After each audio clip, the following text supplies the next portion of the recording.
What is opioid use disorder? This is the most current nomenclature, the name used to describe addiction.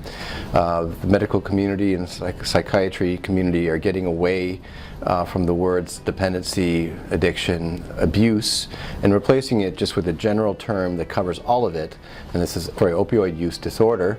Another term is opioid misuse. This encompasses all types of drug use that involves opioids. So when I say opioids, I mean drugs like codeine, dextromethorphan, which is in cough syrup.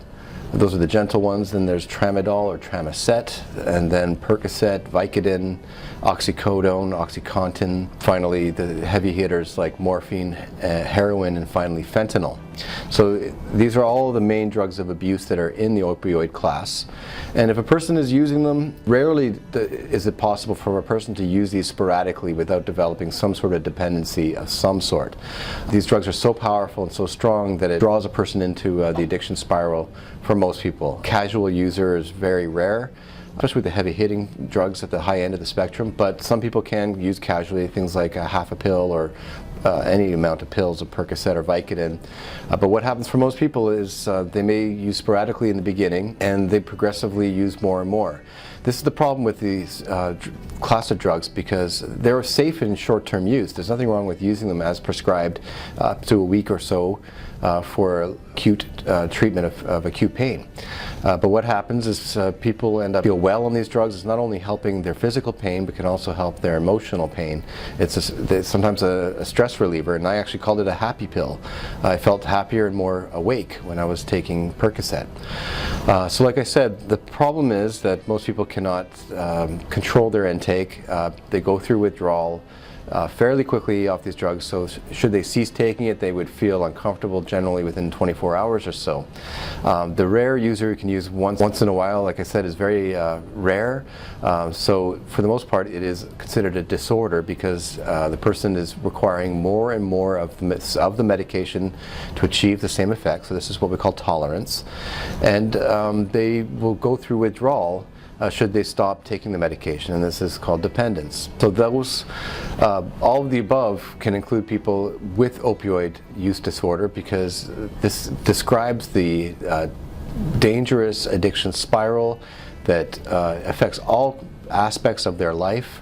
It could be, for most people, it's a deteriorating spiral where they require more and more amounts of the drugs to achieve the same effect. But the problem with that is that they will go through a more serious withdrawal because of the higher intake of the opioids.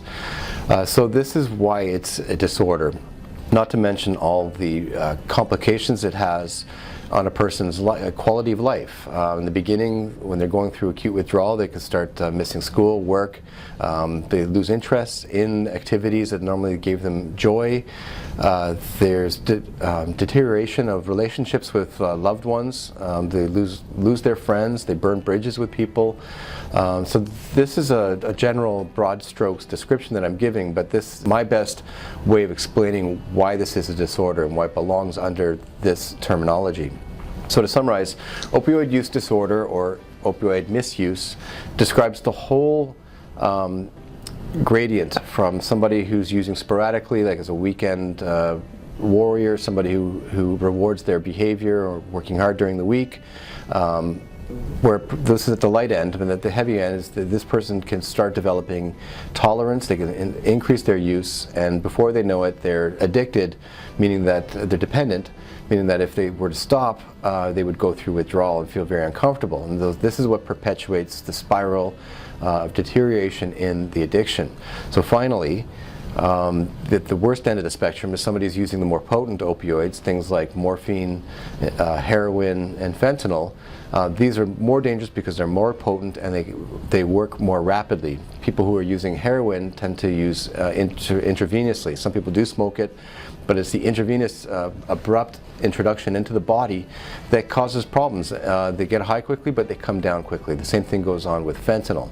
So this helps demonstrate why it is that opioid use disorder covers a wide spectrum of disorders and use. It is a disorder for almost all people who are using them, with the exception of some people who can curb their use, and people who are chronic pain patients who do take their pain medications as directed according to their doctor and try to wean down once they're feeling better. If you or a loved one are looking for help with substance abuse, call our 24/7 helpline at 1-800-615-1067. A caring addiction advisor is awaiting your call.